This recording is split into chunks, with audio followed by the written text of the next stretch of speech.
Mucho puede decirse sobre el terrible y abominable régimen nazi que asoló Alemania entre 1933 y 1945. Pero hay algo que es innegable, y eso es su sentido de la estética y la propaganda. Un orden que se acercaba a lo perfecto, un cuerpo de milicia disciplinado y habilidoso, además de, claro, perseguir un ideal de superioridad visual y racial. Es por eso que se habla mucho de los uniformes durante el período de gobierno del Tercer Reich como la parte más visible y sobresaliente de la búsqueda de verse y sentirse supremos. En este video vamos a contarles qué aspectos de la identidad alemana se juegan en su vestimenta y adicionalmente intentaremos explicar un poco la simbología de su vestuario. También compartiremos con ustedes un poco la historia de uno de los colaboracionistas más famosos del nacionalsocialismo, Hugo Boss, quien se dedicó a apoyar y acompañar el régimen nazi con su trabajo de diseño y confección de vestimenta. Para entender plenamente este sentido de fuerte identificación que perseguía el Tercer Reich, hay que remontarse a principios del siglo XX. Los alemanes en esa época experimentaban dificultades para afirmar una semejanza entre sí, y eso tuvo que ver con la unión de territorios disímiles sucedida bajo el mandato de Otto von Bismarck. Esta agrupación de estados distintos, aunque compatibles, dejó como resultado un gran territorio en el cual había gente y costumbres muy similares entre sí, pero no verdaderamente una nación. Esto se reflejaba en los uniformes de los soldados, que eran todos distintos entre sí, cuando uno de sus aspectos más importantes es justamente generar un sentido de pertenencia entre quienes los usan. Para cuando la Primera Guerra Mundial llegó, si bien los soldados de esta Alemania en formación utilizaban todos la misma vestimenta y color, no existía en aquel atuendo una identidad. El Partido Nacional Socialista nace, entre otros motivos, con el fin de reivindicar y hacer sentir orgulloso al pueblo alemán después de haber sido vencido y humillado por los vencedores de la Primera Guerra Mundial. Este pueblo tenía el estigma de haber sido el causante de dicha guerra, lo cual hizo que la comunidad internacional los dejara de lado y les cobrara altísimos impuestos. No era un buen momento para ser alemán y mucha gente estaba avergonzada de ello. Es justamente en esa grieta de autoestima en donde el partido nazi encuentra su oportunidad de convocar a las masas de Alemania. Hitler tenía completamente claro que había que darle a la población un sentido de pertenencia. Por eso es que para consolidar una identidad aria y fuerte, necesitaba, entre otras cosas, dar con el uniforme adecuado. Muchos historiadores y especialistas sostienen que hay una fantasía general acerca de los uniformes, ya que estos sugieren comunidad, orden, competencia y autoridad legítima. Esta mirada sobre el atuendo lo resignifica, cargándolo de un significado tremendo, dando a entender que llevarlo puesto habilita a ejercer los actos atroces que los alemanes llevaron adelante. En otras palabras más contundentes, el uniforme hace al nazi, transformándolo en un ser para la muerte y la destrucción. Adolf Hitler da comienzo a esta reforma estética con su tropa y milicia personal, la SS. Este grupo de fieles soldados oficiaban de confidentes y guardia privada del Führer, dado que en el principio de su ascenso al poder no podía confiar en el ejército alemán plenamente. Sus dos grupos constituyentes principales fueron Allgemeine SS o SS General y Waffen-SS, que eran las SS armadas. La Allgemeine SS fue responsable de ejecutar la política racial de la Alemania nazi y actuaba como policía general, mientras que las Waffen-SS consistieron en tropas de combate dentro de las Fuerzas Armadas alemanas. Un tercer grupo, las SS Totenkampfverbände, dirigía los campos de concentración y exterminio y eran las fuerzas a cargo de las tareas más inhumanas del Tercer Reich. El conjunto de selectos y leales servidores empezó a vestir el clásico y elegante uniforme negro, adornados con el símbolo de las SS y la calavera característica que pasaría a la historia como el atuendo militar del nazismo. Dejando de lado que sin lugar a dudas la SS ha sido una de las fuerzas paramilitares más siniestra, cruel e inhumana de la historia, es irrefutable que sus uniformes son de los más elegantes que hayan existido.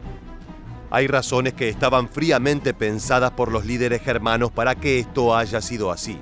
En primer lugar, no era solamente un atuendo, sino que estaba confeccionado de manera extremadamente profesional, es decir, era un buen producto. Dependiendo del cargo y la jerarquía, cada uniforme contaba con sus variables para estar de gala, para un desfile o para el combate. A los nazis les encantaba el simbolismo y el aspecto visual. Ellos querían ser reconocibles orgullosamente, ya que creían ser la raza superior. Es por eso que perseguían la idea de convertir la estética del Tercer Reich en algo icónico.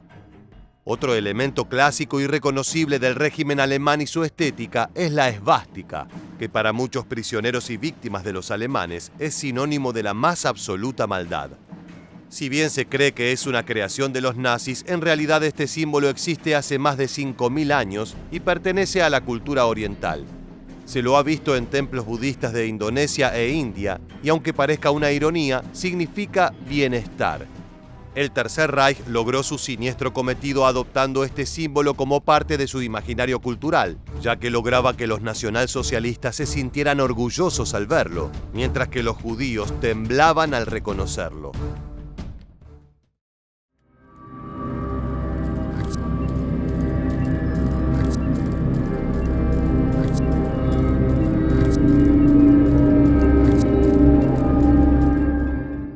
Los líderes nazis, y Adolf Hitler en particular como ex-pintor, conocían el poder de la imagen y entendían que para darse a conocer al mundo de forma poderosa, tenían que contar con un aparato de propaganda monumental. La producción cultural de la Alemania nazi, por fuera de su nefasta ideología, ha sido de la más prodigiosa de la historia, desde el cine a la fotografía, pasando por las artes plásticas y la música.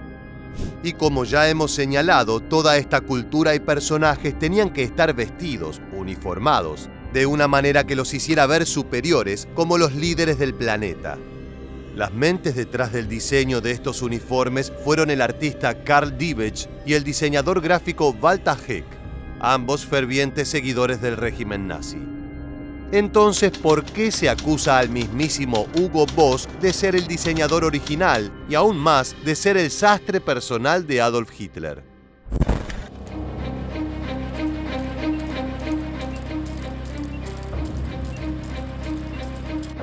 La conocida marca de ropa es sinónimo de calidad, elegancia y, sobre todo, alta costura en todo el mundo.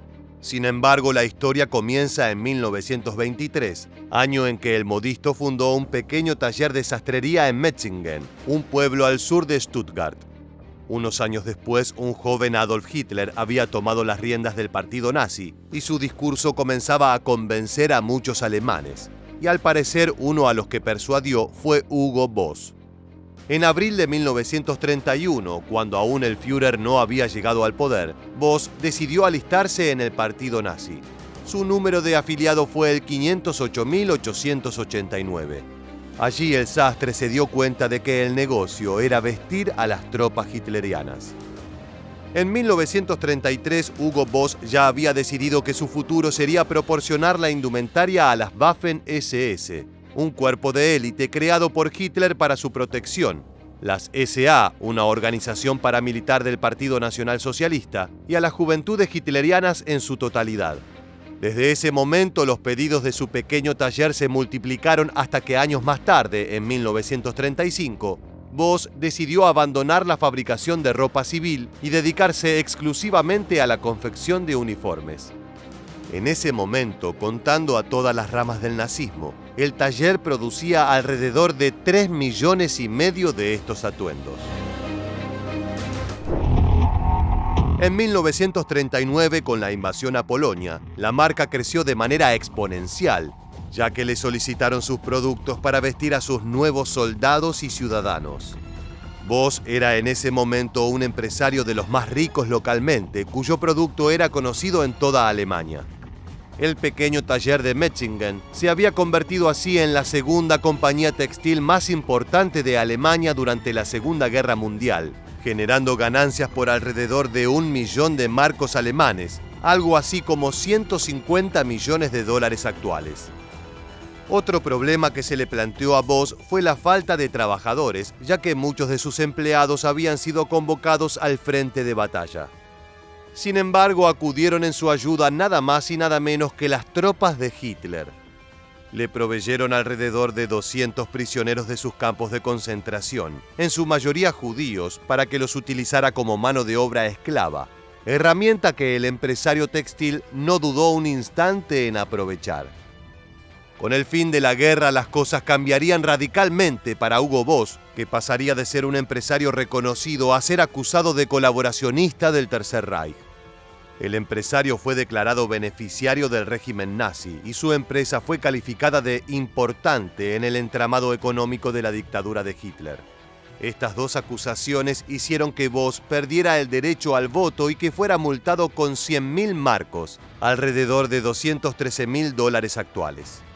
Si bien es cierto que la empresa participó del crecimiento de la Alemania nazi, no se la encontró responsable de crímenes de lesa humanidad.